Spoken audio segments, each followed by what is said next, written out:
Olá amigos, eu sou o Claudio Mendes, essa é a Rádio Jampa Mil Graus e o programa Ufologia Brasil. Fique com a gente.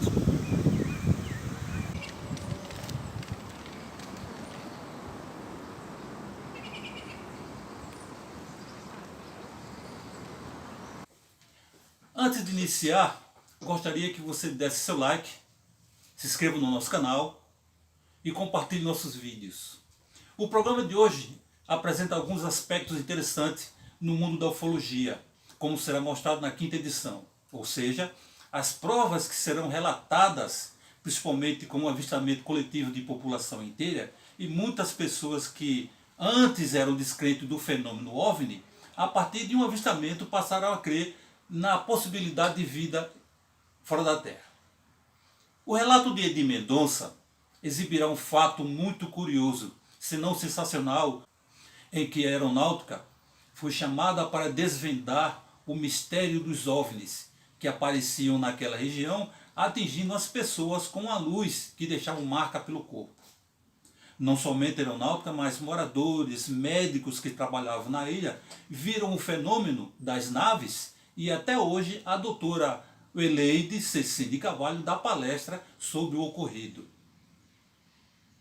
Há pessoas que dizem o seguinte: antes eu não acreditava nesse fenômeno, mas quando eu vi pela primeira vez, achei incrível. Ter avistado aquelas naves imensas em plena luz do dia sobrevoando o mar da Praia do Cabo Branco.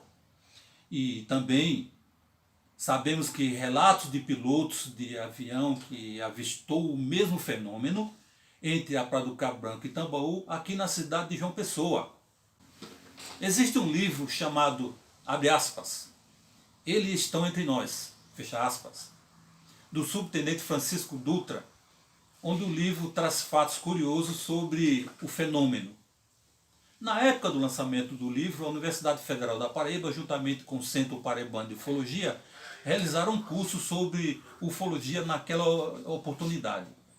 Desse período de mais de 20 anos que passou, houve um fato bastante curioso em que as abduções relatadas por algumas pessoas eram físicas, mas agora elas descrevem como se fossem experiências espirituais.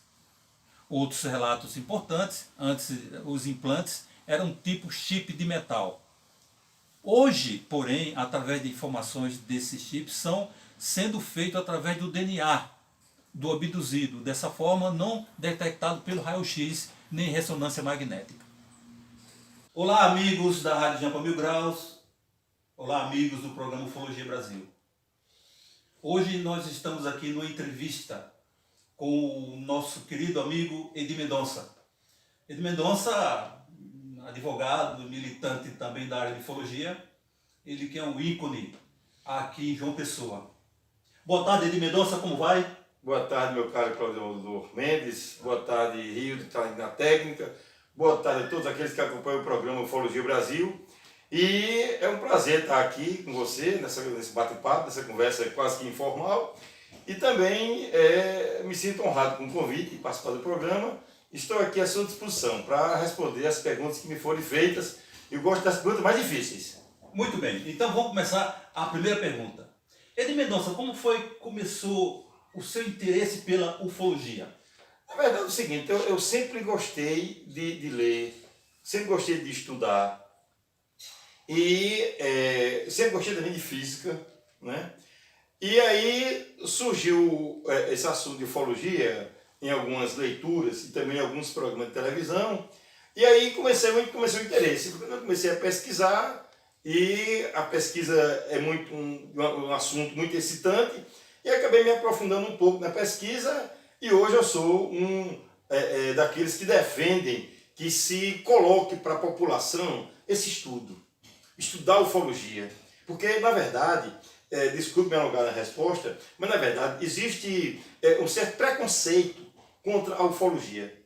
As pessoas acham que ufologia é uma coisa de brincadeira, é uma coisa que não tem fundamento nenhum, como até tem um físico aí famoso, gosta de ufologia é coisa de bêbado, ou de drogado e tal. E eu acho que deveríamos estudar ufologia com mais seriedade, porque eu chego ao ponto de dizer que se a gente, por acaso, chegar a ter um contato mais direto com um ser de outro planeta, isso pode nos dar uma contribuição muito grande ao conhecimento que a humanidade tem hoje.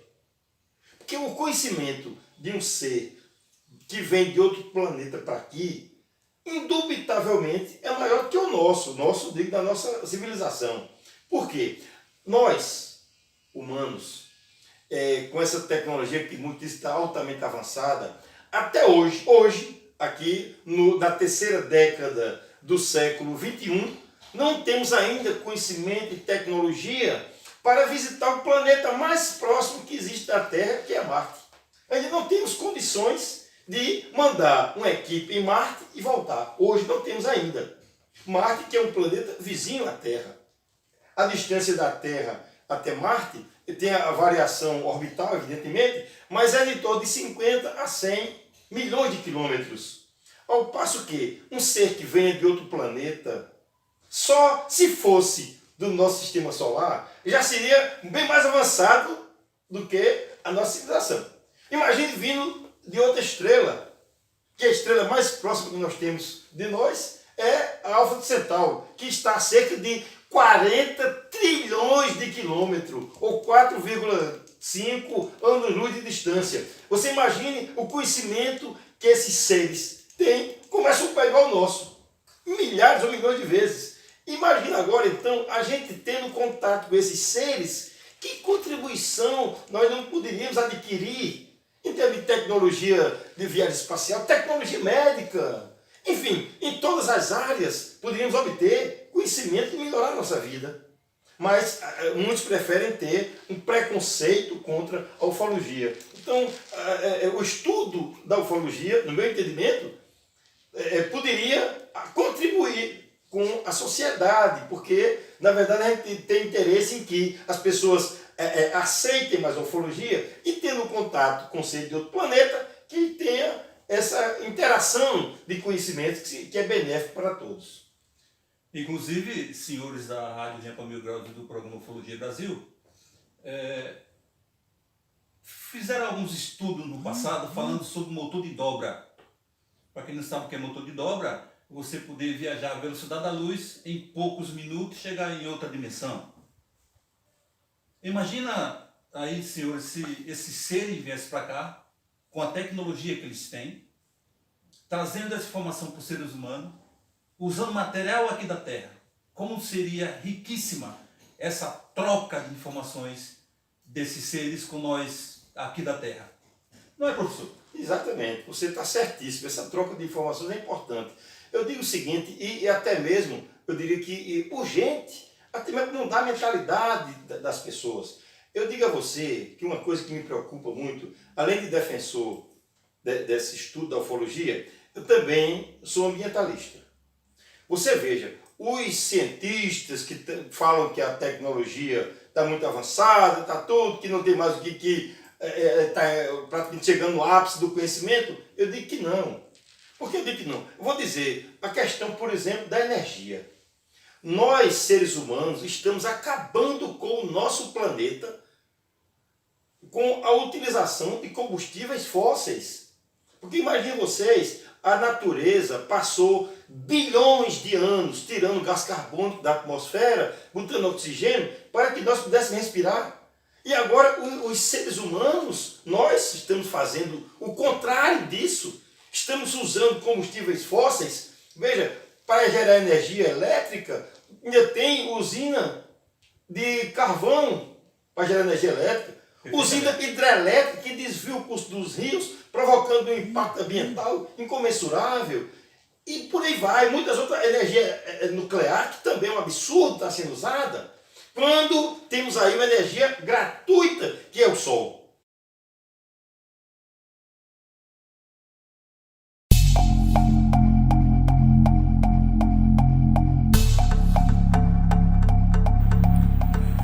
Boa noite, amigos ouvintes. Meu nome é Giovanni Meirelles. Boa noite, meu caro Mendes, apresentador, condutor deste programa, presidente do CPB-UFO, Centro Paraibano de Ufologia, Rildo, que é o responsável pela Web Radio, Champa 1000 Graus, que coloca o nosso som em boa qualidade para todo o planeta Terra, demais integrantes do CPBU, ouvintes, como eu já disse, da Champa 1000 Graus, Web Radio, internautas. Estamos juntos outra vez, pelas ondas sonoras em todas as partes deste asteroide pequeno, com água, com vida, chamado Terra.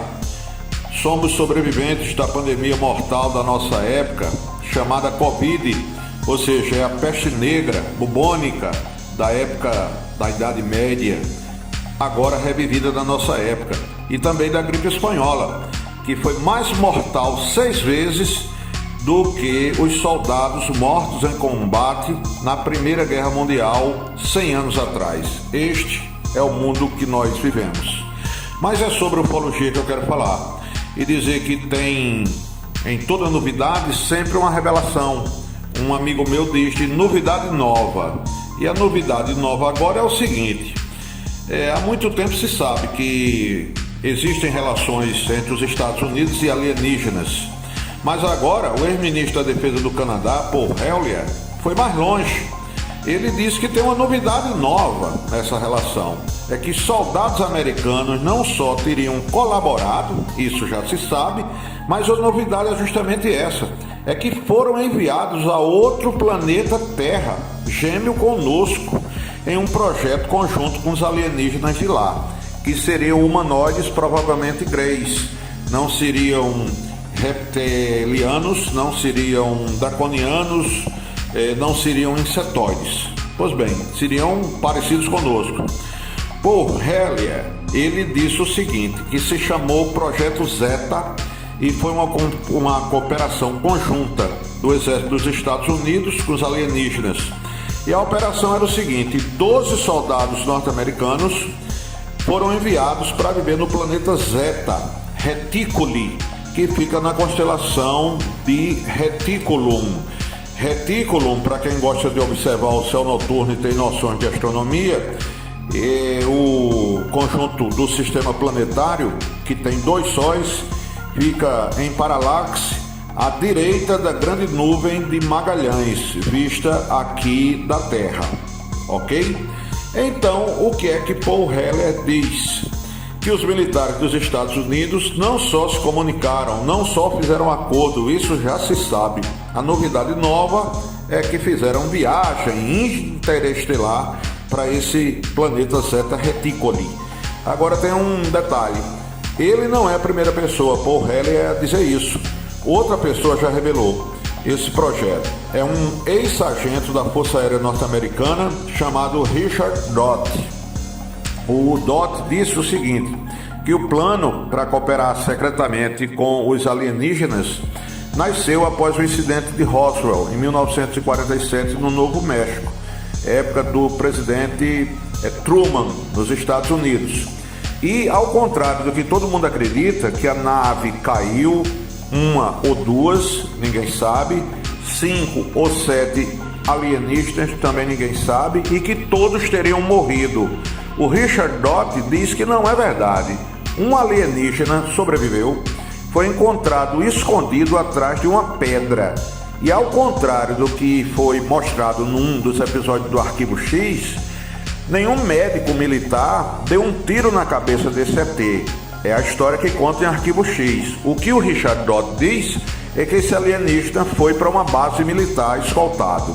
E teria dito aos oficiais americanos que o planeta dele era justamente Zeta Reticuli, da constelação de Reticulum. Esse alienígena de 1947 viveu 5 anos até metade de 1952. Já tinha mudado o presidente e teria sido o primeiro acordo de Dwight Eisenhower, que foi ninguém mais, ninguém menos do que o comandante do desembarque da Operação Overlord, o dia D, que invadiu a França e derrotou Hitler na Alemanha na Segunda Guerra. Mas voltando ao ET de Zeta Reticuli, ele teria, antes de morrer, enviado 6 mensagens para o planeta de origem dele, sem receber nenhuma resposta. Morreu sem resposta. Para surpresa dos americanos, porém, no final daquele ano de 52, o exército dos Estados Unidos finalmente recebeu uma resposta de Zeta Reticuli. E Paul Hellyer diz que a interação aumentou, a cooperação, e aí sim, elaboraram esse plano conjunto, que foi executado a partir de 1962. Já tinha mudado o presidente, já não era mais Eisenhower, já era John Kennedy. Ele recebeu um relatório do planeta Zeta, mencionando que 2 anos depois, Zeta Reticuli ia enviar uma missão diplomática à Terra. Seriam 2 naves espaciais que pousariam na base da Força Aérea de Holloman, nos arredores de Alamogordo, Novo México, bem pertinho do Vale da Morte, do deserto de Mojave, onde houve o projeto Manhattan, conduzido por Oppenheimer na Segunda Guerra Mundial, que construiu a primeira bomba atômica, que foi detonada em Trinity. Mas isso é outra história. Voltando ao plano de Zeta Reticuli, a história de Paul Hellyer é que o presidente John Kennedy aprovou o projeto, mandou a Força Aérea selecionar 12 soldados para mandar para Zeta Reticuli, 10 homens e 2 mulheres, 4 pilotos de avião de guerra, caça, 2 linguistas para aprender a língua, eram do exército também, um biólogo para estudar fauna, flora, as plantas, os animais daquela super terra, 2 cientistas, um físico, um químico, 2 médicos para cuidar da própria tropa de 12 soldados e mais um oficial de segurança armado, porque se houvesse algum perigo ele atuava, era uma espécie de Rambo daquela tropa. Eles foram registrados disfarçadamente como empregado comum, receberam pagamento de seguro social, fundo de garantia, o FGTS de lá, e deram baixa como empregado morto na guerra do Vietnã, empregado militar, soldado do exército. Isso para o mundo, para a opinião pública, para a população, para as famílias. Morreram desaparecidos em combate. Verdade? Não. Mentira. Foi para esconder que eles iam sumir para Zeta Reticuli. Pois bem, o presidente Kennedy foi assassinado em Dallas em 1963.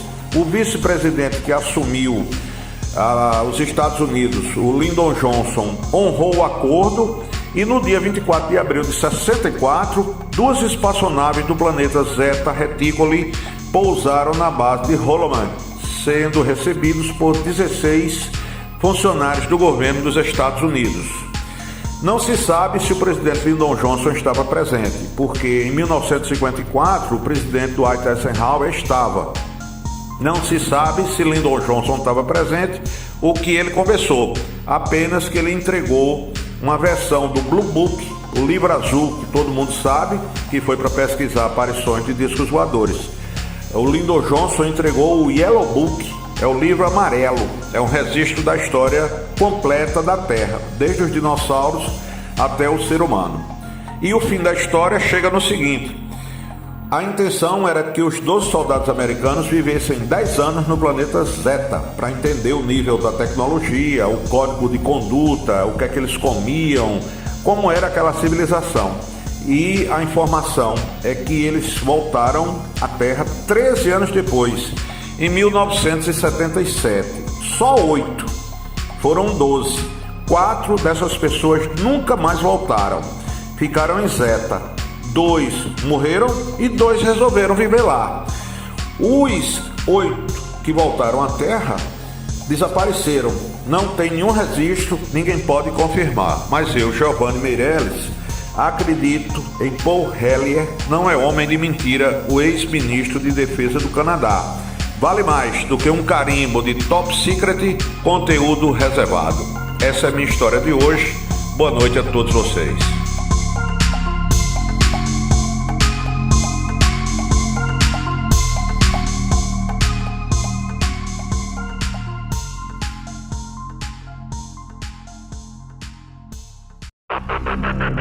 Outro fato muito importante aconteceu comigo. Nessa época eu trabalhava no Armazém Santos. Estava para ser inaugurada uma filial na cidade de Santa Cruz, no Rio Grande do Norte. Quando estava perto da inauguração, contraí um sarampo que não podia nem me levantar. Conversei com o dono da firma, que iria depois para conhecer a nova filial. No dia da inauguração, Estava deitado numa rede na sala da minha casa. Senti aquele sono leve e comecei a ficar como se quisesse voar.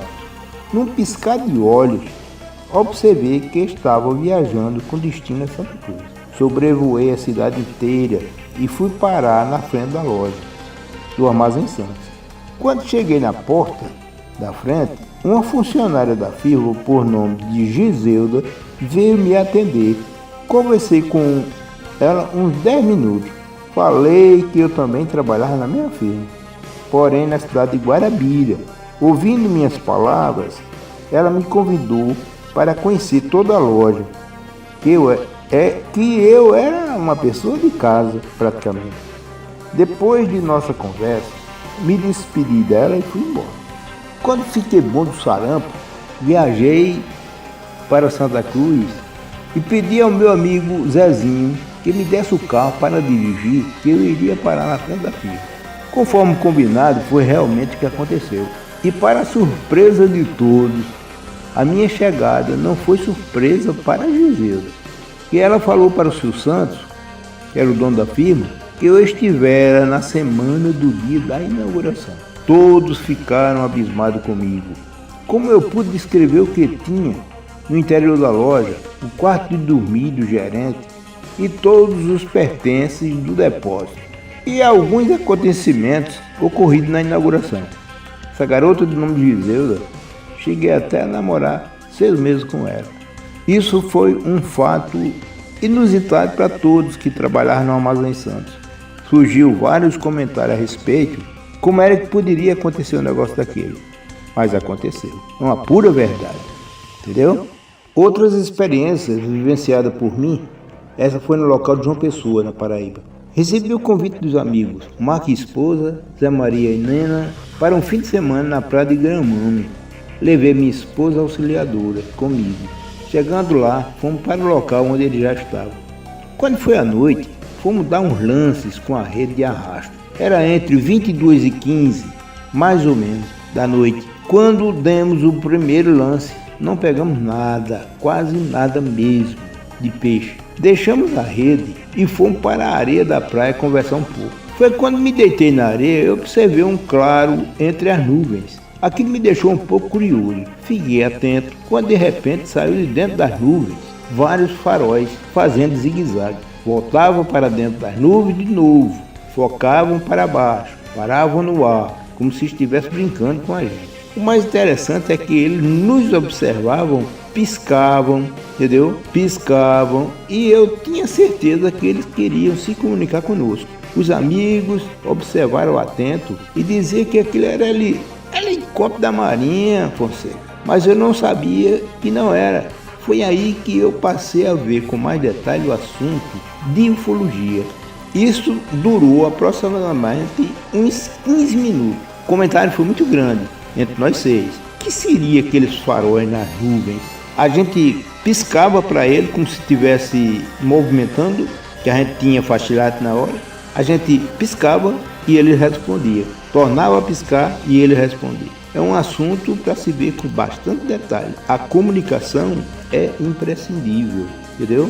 Das duas, uma. Ou nós não estamos preparados ainda para o contato, ou eles querem se comunicar conosco, mas de uma maneira que não cause medo na gente. É por essa razão que o contato sempre é difícil. Quando se faz uma vigília, qualquer coisa, qualquer movimento um pouco diferenciado, as pessoas têm medo. Mas o assunto é importantíssimo da nossa parte. Nós temos muito que aprender com nossos amigos das estrelas, ok? Esse foi mais outra experiência que nós tivemos na praia de Gramame, em João Pessoa, ok? Obrigado. Outro dia, em Guarabira, após uma semana que presenciei um fenômeno muito interessante no farol do Cabo Branco, em João Pessoa, aconteceu algo inédito na minha panificadora suprema, na rua Pedro II, 315, em Guarabira. Era 12h05. No primeiro dia, estava sozinho ouvindo música.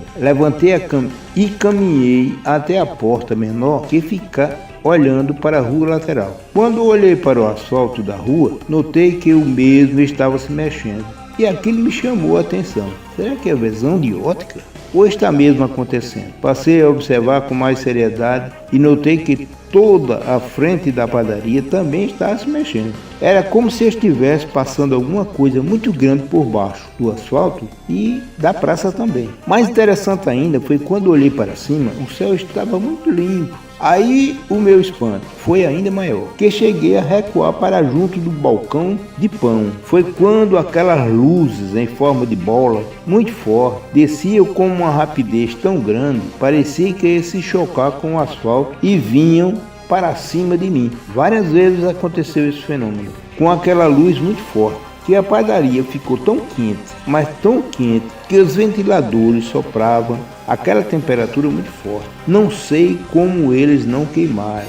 O balcão frio descongelou totalmente, o freezer também descongelou. Daquele momento até o final do expediente, eu senti o meu corpo, meu amigo, com uma temperatura muito alta e formigando totalmente, como se eu tivesse levado um choque muito grande.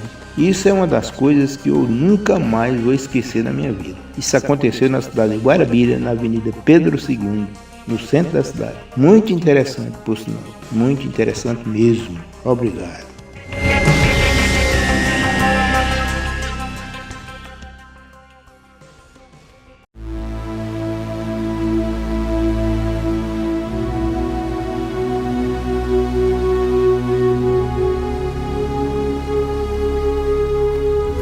Boa noite, amigos e amigas que gostam do assunto ufologia. Boa noite aos que assistem o programa Ufologia Brasil, na sua rádio Jampa 1000 Graus. Eu sou Edir Mendonça e vou hoje conversar com vocês mais uma vez sobre esse assunto tão empolgante. O tema de hoje que me pediram para falar foi sobre a prova de existência, de visitação de seres de outros planetas aqui no nosso lar, na nossa Terra, no nosso planeta. Eu começo dizendo que existem sim provas. Alguns dizem que querem uma prova mais concreta, uma prova, um pedaço do disco voador, ou coisa, um parafuso de uma nave espacial, ou coisa assim. Mas existem outros meios de se provar alguma coisa diferente de ser um pedaço de qualquer coisa que a gente queira provar, né? E o meio de prova que eu poderia passar para vocês é o meio de prova, a prova testemunhal. Mas a prova testemunhal que eu me refiro, dessa vez, é uma prova testemunhal qualificada. É diferente, por exemplo, de uma pessoa dizer, eu vi um disco voador. Outro chega e diz, eu tive contato com o ET. Isso aí, para mim, é frágil, porque é uma prova muito individual, muito específica, e muitas vezes a pessoa que dá um testemunho desse tem vontade de dizer alguma coisa e tal, e às vezes para a população em geral, para a sociedade como um todo, não vai ser usado isso como uma prova realmente. Agora, quando se trata de, ao invés de uma pessoa ou um grupo de pessoas ser uma cidade inteira, aí então a coisa já toma outro rumo, já passa para um outro patamar. E nós temos algum caso desse, de que uma cidade inteira teve esse contato, pelo menos visual? Eu lhe digo, a resposta é sim. E não precisa ir nem muito longe. Nós estamos aqui em João Pessoa, pertinho aqui da nossa capital paraibana. Temos a querida cidade de Guarabira, Rainha do Brejo. Em Guarabira, nos idos de 1996, se não me falha a memória, aconteceu uma série de avistamento de OVNIs na cidade de Guarabira. Inclusive, isso foi noticiado amplamente pela imprensa. Só que, dessa feita, não foi uma pessoa que viu, foi a cidade de Guarabira inteira que viu. E não foi um dia só, nem dois, nem três. As pessoas se aglomeravam nos lugares mais altos, faziam aquelas vigílias para ficar apreciando o que aqueles OVNIs estavam fazendo aqui, e ficavam lá vendo aquilo. Inclusive, nos últimos dias de aparição, chegou a um ponto que o OVNI chegou perto das pessoas como se estivesse a cumprimentá-las e foi embora. Alguns disseram, os mais céticos, ou então os mais, digamos assim, preconceituosos, vamos chamar assim, diziam que isso era mentira. Ora, mas como é que uma cidade inteira vai combinar para inventar uma mentira? Outros disseram que era um balão meteorológico. Mas como é que o balão meteorológico teria aquela dirigibilidade toda? Que ele fazia manobras no ar que nem helicóptero, nem avião consegue fazer, nem drone. Eram manobras assim que ninguém acreditava que aquilo estava acontecendo, né? Então, Guarabira, que é a rainha do brejo paraibano, é um exemplo vivo disso. Quer mais outro exemplo? Eu vou citar o caso de Varginha, Minas Gerais. Eu passei pela cidade de Varginha, não parei de entrevistar as pessoas, que afinal de contas eu não sou jornalista nem repórter, não sou da imprensa, mas eu conversei com pessoas que eu tenho uma sobrinha casada com um rapaz de uma família de Varginha, conversei com essas pessoas várias e várias vezes e digo, a cidade inteira de Varginha viu aquela movimentação que aconteceu lá. As pessoas que querem esconder o fenômeno UFO diziam que as pessoas viram lá foi uma pessoa deficiente mental que estava agachado e confundiram com um ET. Ora, se foi um deficiente mental que vive pelas ruas, tivesse agachado lá, para que tanto caminhão, carro, ambulância do exército, foi um helicóptero, até a Força Aérea Americana foi na região de Varginha, perto de Três Corações, para poder resolver aquilo. A cidade em toda sabe que o hospital da cidade recebeu pessoas que não eram humanas, nem nenhum animal conhecido, pessoas com um tipo de humanoide, como se diz, mas que a cidade inteira sabe que o hospital recebeu. O exército proibia as pessoas de chegar perto do hospital. Era uma coisa para esconder realmente e essa busca das pessoas era reprimida. Então, dois exemplos, quer mais um? Eu digo que esse maior ainda é o caso, num período anterior, em Colares, no Pará. Colares é uma cidade ribeirinha, fica na região norte, no estado do Pará, em que toda a cidade viu, só que dessa vez o contato foi em grau superior, porque toda a cidade viu e boa parte da cidade foi atingida por uma espécie de radiação advinda desse objeto voador que estava sobrevoando a cidade. Parece que metade, ou pelo menos um terço das pessoas da cidade foram atingidas. Não tem nenhuma família sequer na cidade que não tenha pelo menos um membro que foi atingido por alguma radiação que era um pouquinho agressiva nas pessoas, mas não era fatal, ninguém morreu por causa disso. Mas tinha esse contato, até praticamente contato físico diretamente com as pessoas. A cidade de Colares toda sabe disso. Inclusive a própria Força Aérea, o Exército, as Forças Armadas mandaram o pessoal lá para investigar. Foi chamada Operação Prato, muito conhecido. Quem quiser pesquisar, busque Operação Prato. Vai ser um prato cheio de informações ufológicas e tem mais uma, inegáveis. Agora, evidentemente que tem pessoas que buscam dizer que é mentira. Tem, por exemplo, um físico aí que gosta de dizer que avistamento de UFOs ou de OVNIs é coisa para bêbado ou para drogado. Eu pergunto, será se uma cidade inteira está drogada ou está bêbada? Então, e outra coisa, as pessoas buscam ridicularizar, ficam chamando o ET de Varginha, kkkk, e riem, para quê? Para ridicularizar aquele fenômeno que precisa ser estudado. A gente precisa saber quais são os objetivos desses seres que estão vindo aqui. A gente precisa tratar o assunto de frente, encarar de frente e não fingir que ele não existe. Vamos tratar de frente essa situação. Agora, tem ainda outras provas, que é o caso, por exemplo, que ficou mundialmente famoso, o caso de Roswell, nos Estados Unidos, no Novo México. Isso foi no ano de 1947.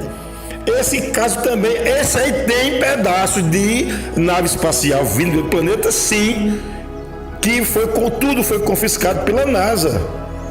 As pessoas tiveram acesso a isso. E eles querem negar.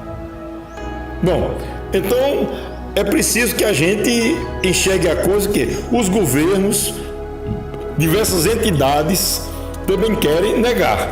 Esse vai ser um assunto de uma próxima conversa nossa, porque eles querem negar. Isso nós vamos discutir posteriormente. Mas o que estamos discutindo aqui é a questão de provas. Aí quer mais provas? Podemos citar aqui o caso, as pirâmides do Egito. Como é que se transporta com a tecnologia que havia na época?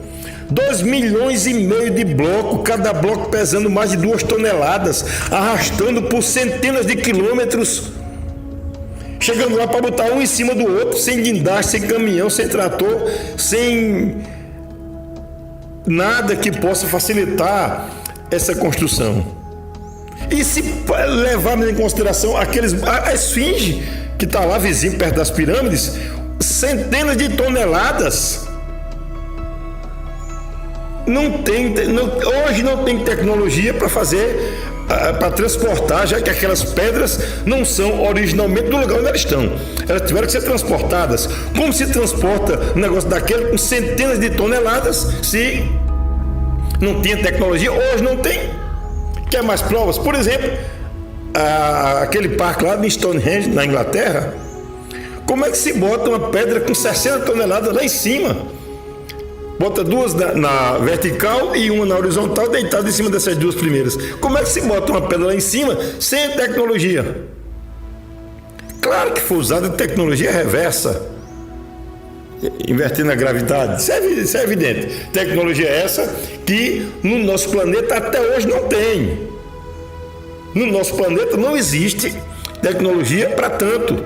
Então, como é que alguém vem aqui me explicar que não foi foi o quê? Bom, se disser que foi Deus, tudo bem. Tá, Deus botou aquela pedra ali, mas Deus vem fazer essa intervenção aqui, bom, aí já seria outra discussão, né? É outro tema, mas que não existe qualquer condição de se desmentir isso. Chega também ali em Nazca, em Cusco, no Peru, tem diversas provas de que uma tecnologia muito mais avançada do que a que nós temos hoje foi utilizada para fazer algumas construções e fazer alguns transportes.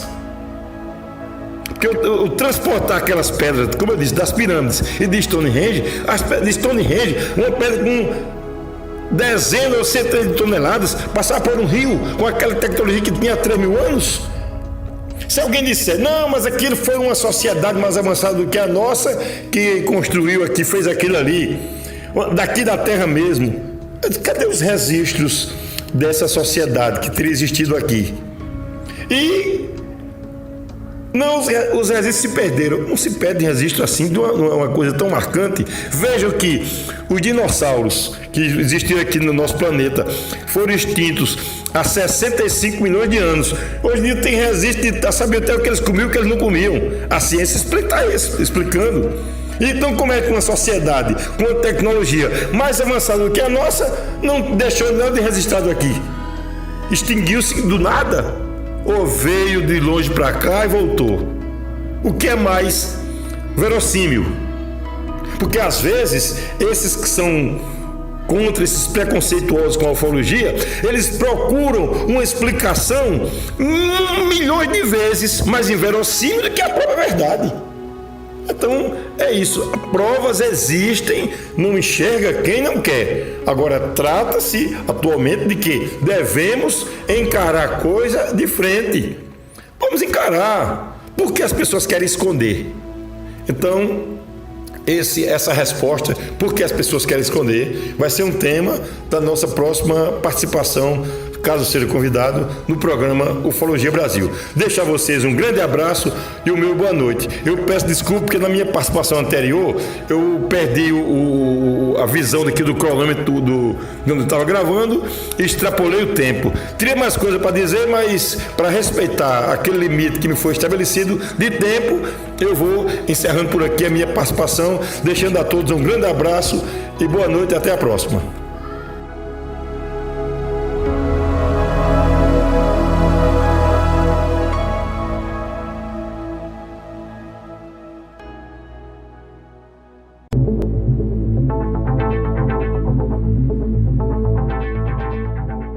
Caso Johnny Lima. Meu nome é Johnny Lima, tenho atualmente 27 anos, sou natural da cidade de Remígio, localizada no Brejo Paraibano. No ano de 2000, eu tinha 6 anos e meu irmão tinha 7. Não recordo o mês, mas lembro-me que era um mês frio, por volta das 20 horas, 21 horas, e eu e meu irmão, voltando para casa, avistamos um objeto, conhecido pluralmente como OVNI, planando lentamente no céu, na altura aproximadamente de um prédio de 3 andares. O mesmo tinha formato circular, lembrava um disco e aparentemente tinha a dimensão de um carro grande, com luzes coloridas que giravam em sua volta. Esse evento aconteceu próximo à lagoa do Parque de Remígio, subindo a ladeira do Cristo, no sentido bairro Baixa Verde. No momento, ficamos paralisados observando por cerca de 10 segundos.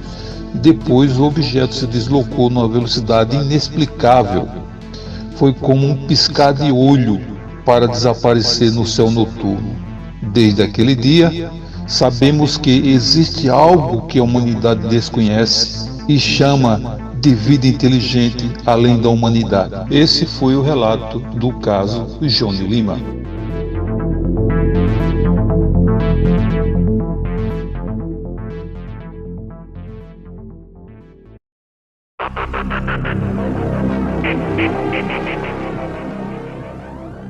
Tenho 27 anos, sou casado, minha esposa chama Aline e meu filhote chama Benjamin.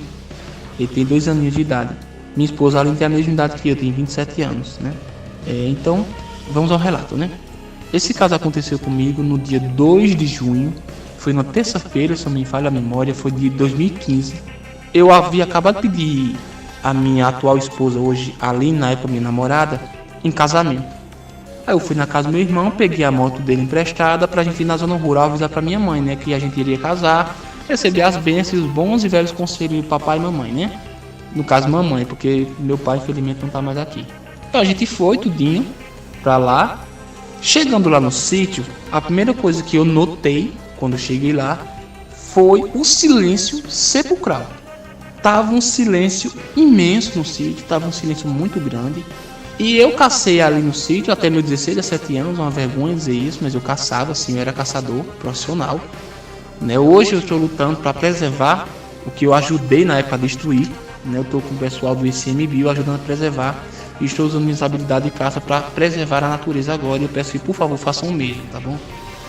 Bom, como caçador a gente aprende muitas coisas da natureza, né? E uma delas é aprender quando tem um perigo próximo. E foi o que aconteceu, né? Quando eu cheguei no sítio, a primeira coisa que eu notei foi o silêncio.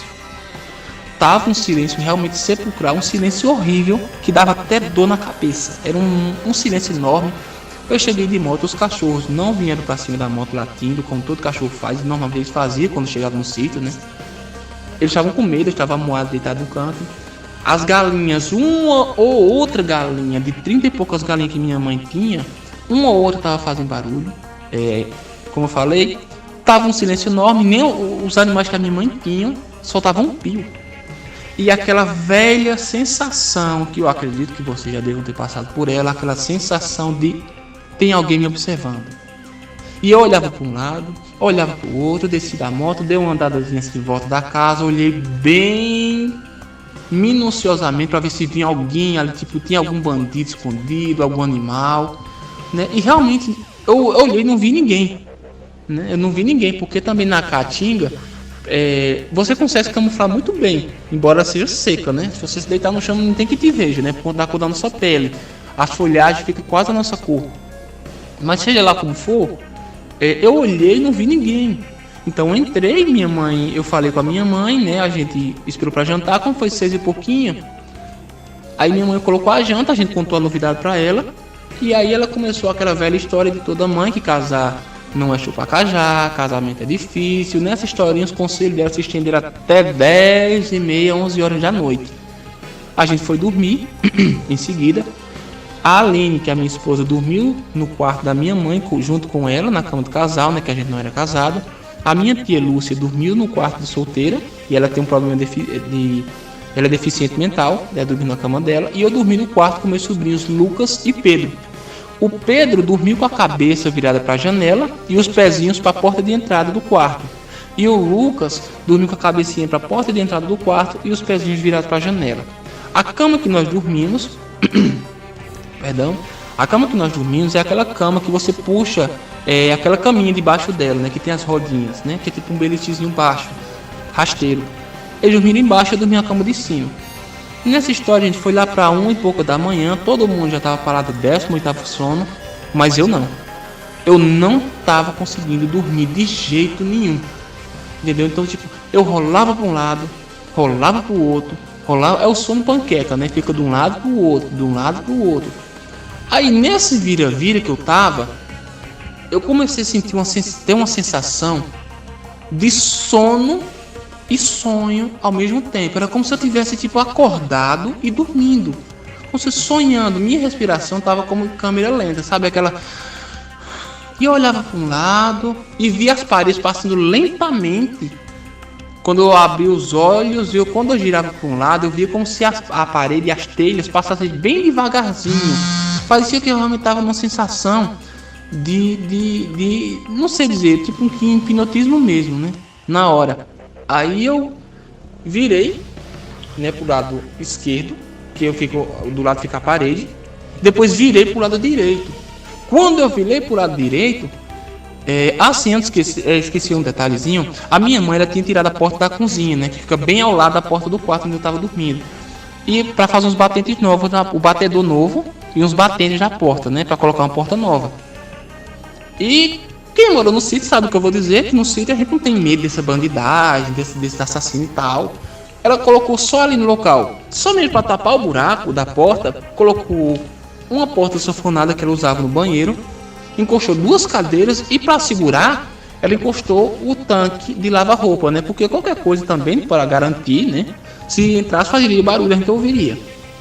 E ficou ali no canto da parede, no mínimo, assim, acho que uns 2 dedinhos mesmo, ou menos do que isso, de espaço da porta sanfonada para a parede. Desculpa, para a parede. Então só uma cobra passaria ali, né? E aí, quando foi 1h pouca da manhã, como eu já falei para vocês, eu virei pro lado esquerdo e depois virei pro lado direito. Quando eu virei, aí foi que eu vi aquela criatura.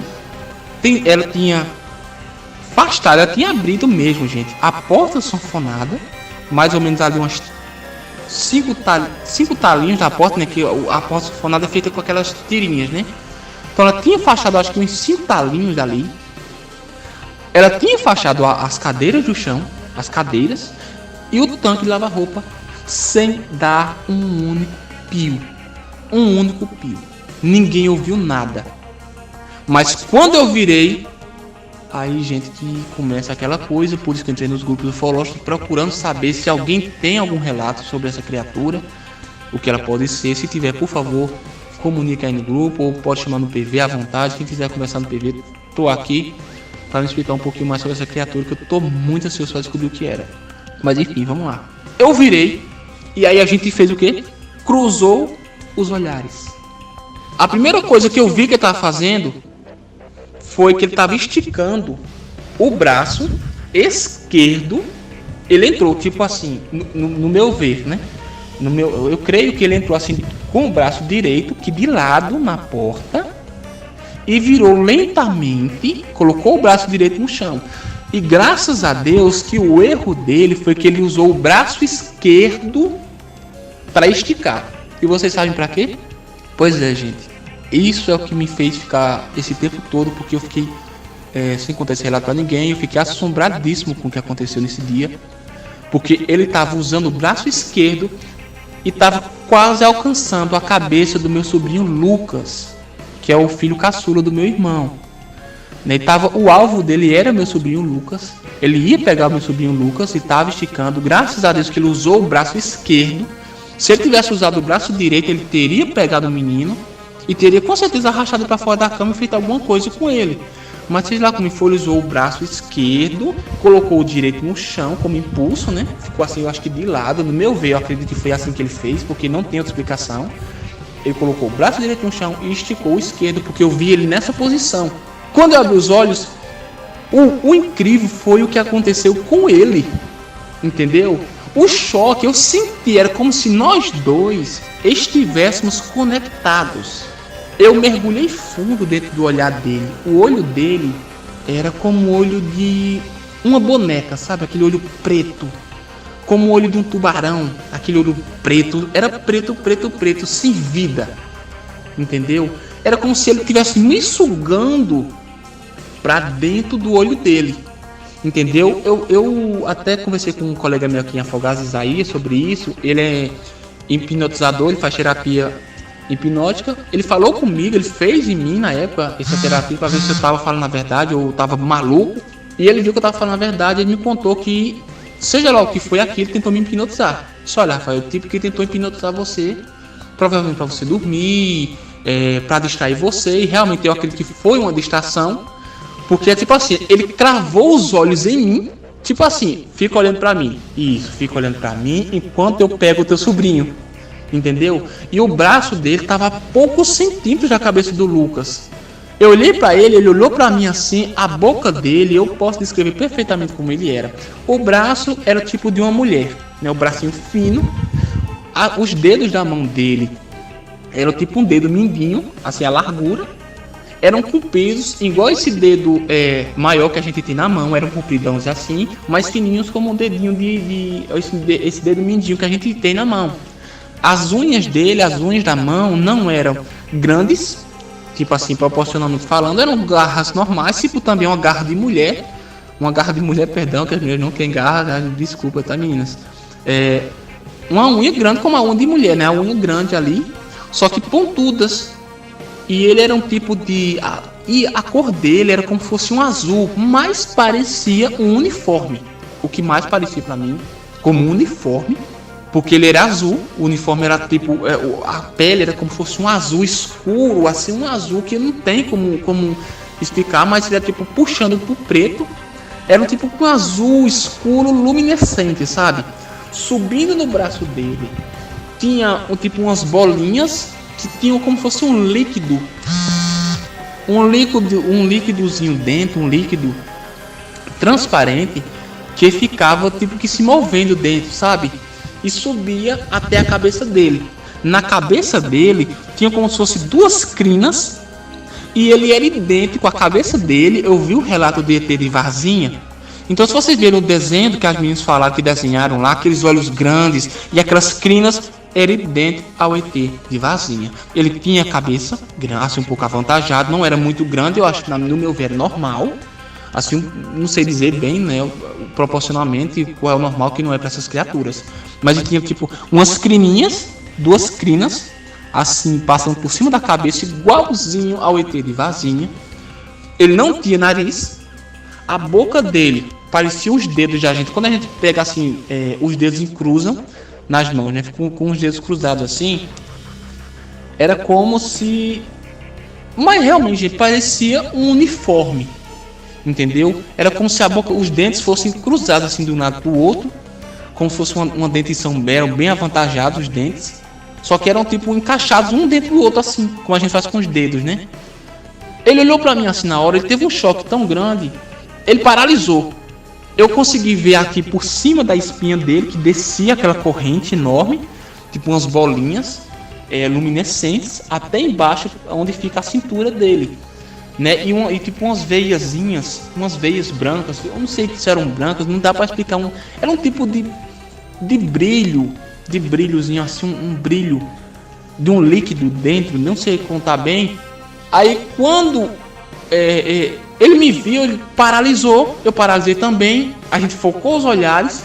Quando eu olhei para a mão dele, que eu vi em que direção, eu achei que a mão dele vinha em minha direção, mas eu estava vendo o tempo passando devagar. Eu consegui mover minha cabeça bem devagar e olhei para Lucas. E quando eu olhei, ele estava a poucos milímetros de alcançar a cabeça do Lucas, do meu sobrinho. Aí eu, tipo que, na hora, gente... Foi Deus mesmo, porque eu senti uma explosão enorme de adrenalina de mim. Eu passei o braço por baixo das pernas do Pedro, Peguei o Lucas assim pelo peito, passei o braço por baixo do bracinho dele, assim pro peito dele, por baixo do braço, levantei o José Beliche, girei, coloquei as minhas costas em direção à porta do quarto e o Pedro ficou de cabeça para baixo e o Lucas ficou pendurado nos meus braços. E deu um grito enorme, disse: mãe! Aí sim, todo mundo da casa pôde ouvir na hora que ele saiu de dentro de casa, né? Ele fez aquele barulho na porta sanfonada. Os cachorros estavam na parte da frente da casa, correram para a parte de trás. E aí eu vou dizer uma coisa para vocês: se vocês já viram uma briga de cachorro, porque vocês nunca viram uma briga de uma criatura daquela com os cães. Olha, gente, foi uma coisa horrível. Os cachorros ganiam mais do que brigavam. E a gente sabe que um cachorro, ele só faz isso quando ele tá apanhando, né? Um cachorro só ganha, mas quando ele tá apanhando muito. Os cachorros ganiam muito. De repente, começou aquele silêncio, o cachorro só latindo. A gente não viu mais barulho de briga. Minha mãe acendeu a luz lá de fora. E seja lá o que foi, sumiu.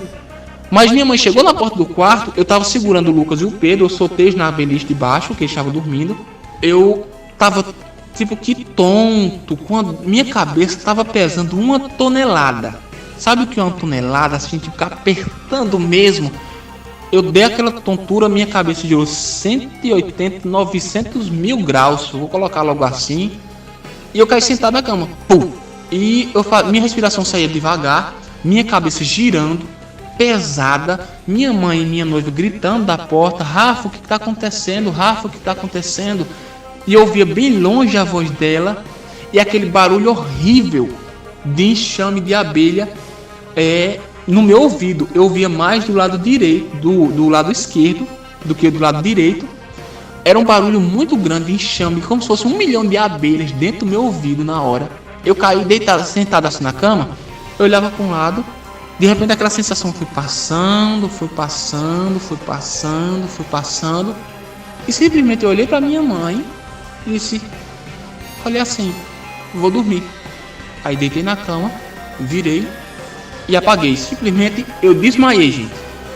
Eu simplesmente desmaiei, não sei que sono foi aquele, eu desmaiei. Eu tava com aquela sensação de enjoo e vômito. Foi aí que eu fui estudar um pouquinho mais sobre o assunto, né, na ufologia. E isso acontece por conta da radiação, né, que muitas dessas criaturas têm. A radiação, ela causa esse efeito no ser humano: enjoo, sensação de enjoo forte, vômito, né?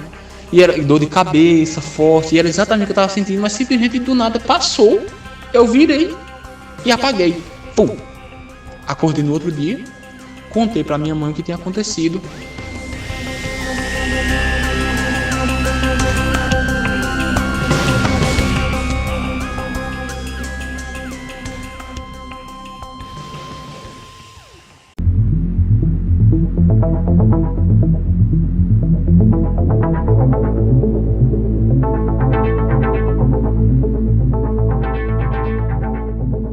Perseguição no Alasca. Apenas 20 minutos depois da meia-noite, em 22 de janeiro de 1952, o interessante caso ufológico ocorreu na região de Nenana, no estado americano do Alasca, onde um aviador, observando na tela do radar um alvo desconhecido a nordeste da estação de radar em Murphydown. De imediato, estranhou o fato porque o objeto encontrava-se em uma área habitada por poucos esquimós, onde não havia rota aérea. Ocasionalmente, um avião B-50, utilizado para estudos meteorológicos, sobrevoava a região sempre durante o dia. O misterioso objeto deslocava-se a uma velocidade de 1.500 milhas por hora, aproximadamente 23 mil pés de altitude. O controlador de serviço, um capitão da Força Aérea, solicitou o envio de um caça para interceptar o objeto. A base aérea mais próxima estava localizada a 100 milhas ao sul do posto de radar, sendo que em questão de minutos, um caça F-94 estava dirigindo-se para a área designada pelo controlador. Enquanto isso, os controladores que estavam atentos ao radar observaram que o alvo desconhecido deslocava-se em linha reta, passando apenas 50 milhas do posto com uma velocidade estimada a 1.500 milhas por hora. O caça avançou em direção ao objeto, que diminuiu a velocidade e pairou momentaneamente e deslocou-se em direção ao posto de radar. Quando o operador do radar resolveu ajustar o mesmo para um curto alcance, perdeu momentaneamente o sinal do OVNI e o sinal do caça também. Enquanto tentava recuperar os sinais, o caça passou sobre as instalações do radar. O controlador recomendou ao piloto que circundasse a área e tentasse ver ou captar algo pelo radar de bordo. O piloto, o tenente C.A. Garrett, alertou que não tinha reserva de combustível e que logo teria que retornar para a base. Então, o controlador solicitou a presença de mais um segundo caça. Enquanto isso, o controlador ajustava novamente o radar para longo alcance. Ao término do ajuste, os dois caças F-94 e o OVNI eram perfeitamente visíveis na tela do radar. Assim, o controlador pôde guiar o segundo caça para interceptar o objeto, enquanto o primeiro caça retornava para a base. O OVNI aproximou-se novamente da estação do radar, sendo seguido pelo caça. O controlador novamente ajustou o radar para uma curta distância, perdendo novamente ambos os sinais. Ao voltar para o longo alcance dos sinais, o OVNI e o avião foram captados. Apareciam na tela do radar, em função da proximidade com a estação. Nesse meio tempo, o radar de bordo do caça captou o objeto aproximando-se da estação. Era um sinal fraco, à direita, posicionado a 28.000 pés de altitude. O piloto manobrou em seguida e foi em direção ao alvo, que subitamente desapareceu da tela do radar de bordo. O piloto manobrou o caça novamente e foi em busca do objeto, que surgiu novamente na tela do radar, desta vez de forma intensa e aparentemente estacionário. Quando o caça aproximou-se do objeto, mergulhou, desaparecendo novamente da tela do radar. Ao se afastar da estação, o radar local captou a presença do caça, mas não do OVNI. Aí foi solicitado um terceiro caça F-94 que decolou da base e tentou interceptar o objeto. Ao chegar ao local, o piloto circulou pela área de aproximadamente 10 minutos, mas nada apareceu em seu radar de bordo. Em dado momento, o estranho objeto surgiu novamente no radar de bordo. Numa perseguição logo à frente do caça, assustado com os gritos do operador do radar, o piloto subiu para evitar colidir com o estranho objeto, enquanto chamava o controle de radar de solo. Então, o piloto realizou nova aproximação da estação de radar, seguindo mais a outra. A cada passagem misteriosa do objeto, permanecia estático no céu, sem temer a aproximação do caça, que, em alguns casos, chegou a 200 metros de distância desse objeto. O caça realizou ainda uma quarta passagem, obtendo desta vez um sinal fraco que deslocava-se rapidamente a oeste. O radar de solo também captou o objeto deslocando-se em alta velocidade em direção ao oeste. A Força Aérea Americana atribuiu o episódio a uma poderosa inversão térmica que teria atingido a região nesta ocasião. Como sempre, as explicações para casos desta natureza são muito questionáveis e são contestados até mesmo por oficiais da própria Força Aérea. Entre os militares envolvidos no caso, a versão oficial é mera cortina de fumaça, visando ocultar um fato real. Eles citam, por exemplo, o fato que o OVNI mostrou-se ora como sinal nítido, forte, ora com sinal fraco e tênue. Ora pairava estático, ora deslocava-se a 1.500 milhas por hora. Além disso, intervenções térmicas no norte do Alasca são eventos extremamente raros e, mesmo que ocorresse, ela afetaria o radar de solo, mas não estaria presente a 25.000 pés de altura, em que os aviões se encontravam nessa perseguição.